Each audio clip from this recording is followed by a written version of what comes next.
Bonjour à tous, bienvenue sur ma chaîne 53 Tour 12. Aujourd'hui, bricolage, nous allons voir comment fabriquer une poignée pour une GoPro. Facile à faire, pas trop compliqué et pas cher.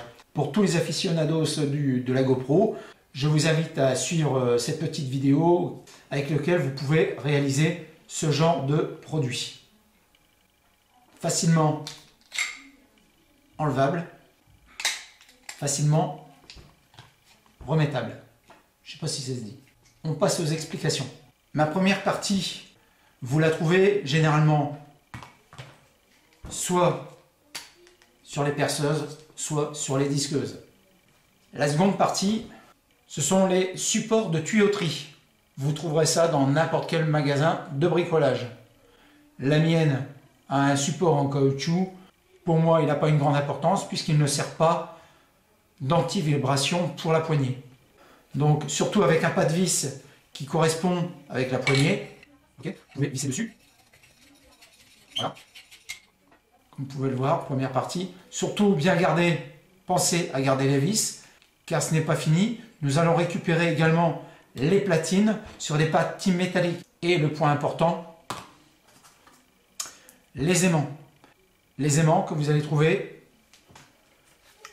dans des disques durs, HS de préférence. Comme vous pouvez le voir, ils sont relativement puissants. Alors, la première étape, ça va être d'enlever les vis de fixation, de récupérer les aimants qui se trouvent à côté de la tête de lecture. Vous pouvez également conserver le couvercle pour faire votre première partie métallique. Moi, j'ai pris du métal un peu plus épais qui rend plus de rigidité à l'ensemble parce que ça, c'est de l'alu. Donc ça se vrille facilement, donc je ne suis pas convaincu qu'à l'arrachage, ça soit aussi solide que les platines que j'ai préparées. Après avoir démonté le couvercle du disque dur, sous cette partie que vous voyez ici, est fixé par deux vis un aimant que vous pouvez récupérer et que vous pourrez utiliser pour fixer votre GoPro. Une fois votre aimant récupéré, la poignée et le support de tuyau, il vous faudra faire un gabarit pour pouvoir découper vos deux platines. Je dis bien deux platines. Donc profitez éventuellement du couvercle du disque dur HS pour pouvoir vous en servir. Vous pouvez aussi trouver toute autre plaque métallique que vous pourrez couper facilement avec une scie à métaux. On va passer au gabarit. Je vais prendre un morceau de carton, l'attache. Je peux prendre le support inférieur. Donc on ne va pas se formaliser sur la précision. Okay, on va essayer de chercher une forme homogène pour pouvoir travailler notre petite platine pour la découpe. On fait approximativement, histoire que ça rentre dans le gabarit. Vous pouvez replacer les formes. Donc ensuite, il nous faudra les deux trous diamètre 8, donc sur lequel il faudra percer. On en profite. Mon gabarit est fait, je vais le couper avec une paire de ciseaux. Une fois votre gabarit fait, pour percer les trous, on ne s'embête pas. Ok. Pour les repères, on prend une plaque. Assurez-vous que le métal que vous allez prendre soit bien aimanté, parce que là, parfois certains ne le sont pas. Alors assurez-vous bien de ça. Pour ce premier test, je vais utiliser ce couvercle. Je vous montrerai la platine finie. Essayez d'avoir une plaque métallique plus plate que ce couvercle de disque dur. On en profite aussi pour faire les trous. Donc, je vous montre pour vous donner le processus qui m'a aidé à faire ces petites platines. Une fois que vous avez fait votre gabarit, vous découpez tout le tour avec une scie à métaux afin d'avoir que cette partie-ci et vous obtiendrez au final cette partie-là.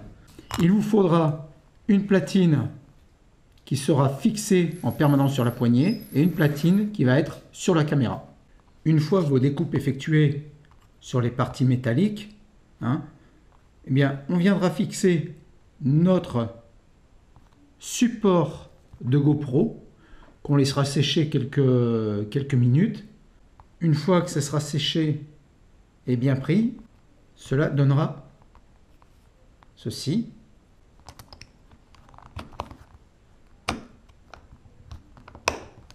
Le support de la caméra. Concernant l'autre platine, nous allons procéder d'une manière un peu différente. Nous allons la fixer sur la plaque. Je vous rappelle les trous de diamètre 8. Donc moi j'ai acheté ça dans un vide-grenier au marché aux puces pour sur 2 euros. La platine ça m'a rien coûté. Et juste un bon ami pour me découper ça, ou alors une scie à métaux, si en l'occurrence je n'avais pas la personne qui avait pu me découper cette plaque de métal, eh bien j'aurais pu le faire moi-même. Nous allons positionner l'aimant. Alors moi j'ai essayé jusqu'à 2 kg. 2 kg ça tient. Je n'ai pas de dynamomètre pour tester la force de cet aimant. Mais je dirais entre 2 et 5 kg à l'arrachage. 2 kg.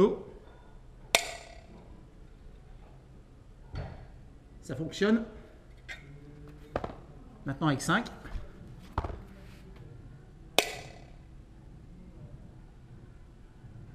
Ça tient aussi, mais c'est tout juste. Donc jusqu'à 5 kg pour ce type d'aimant, ça fonctionne. Et ensuite, lorsque vous mettez vos deux platines, voilà, vous voyez, c'est quand même assez, c'est assez fort de Roquefort. Donc, hop, voilà, vous avez votre pied. Et enfin, le processus final, qui est la poignée de prise en main de la GoPro. Donc, comme vous pouvez le voir, c'est très succinct. Le tout, c'est de pouvoir avoir les éléments. Et l'élément primordial dans ce petit montage, ce sont les aimants. Ce qui vous donnera au final un support de tuyau, deux platines pour fixer votre caméra, un aimant et une poignée de perceuse. Vous pouvez rajouter un aimant supplémentaire pour avoir plus de force contre l'arrachage. Mais bon, là, pour les tenues à la poignée, c'est largement suffisant. Résultat final, poignée super simple à fabriquer et vous aurez en votre possession une petite caméra facile à utiliser, facile à mettre dans un petit sac de rangement, facile à repositionner. Je mets quand même ma main parce qu'on ne sait jamais si ça tombe.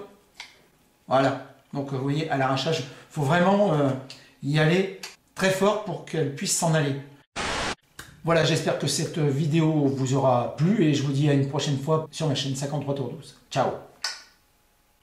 Ça doit être bon. Ça doit être bon. Je sais pas. On va voir.